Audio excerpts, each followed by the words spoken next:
ધોરાજીમાં સરદાર ચોકથી લઈ નાગરિક બેંક સુધી ટ્રાફિક જામની સમસ્યા સર્જાઈ હતી। સ્ટેટ હાઈવે પર ખાડા પડી જવાને કારણે રસ્તા પર બેરિકેડ મૂકવામાં આવ્યા છે, જેને લઈને આ ટ્રાફિક જામની સમસ્યા સર્જાઈ હતી। ત્યારે એસટી બસ સહિતના વાહન ચાલકો મુશ્કેલીમાં મુકાયા હતા।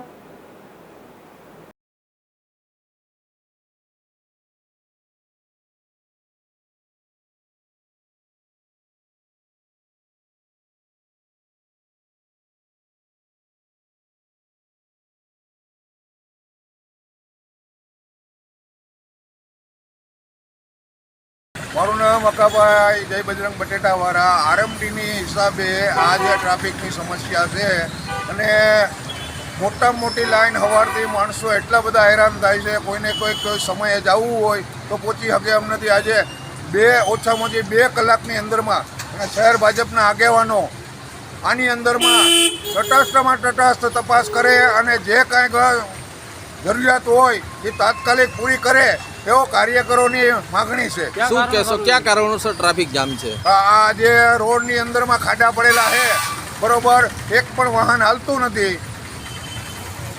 એમ્બ્યુલન્સો પણ ફસાઈ જાય સ્થિતિ, એમ્બ્યુલન્સે પણ ફસાઈ ગઈ છે અને બસ પણ જતી નથી। કોઈ પણ માણસને જ્યાં કે દવાખાને જવું હોય ઇમરજન્સીની અંદરમાં કોઈ પણ ગાડી 1.5 કલાકે જાય છે।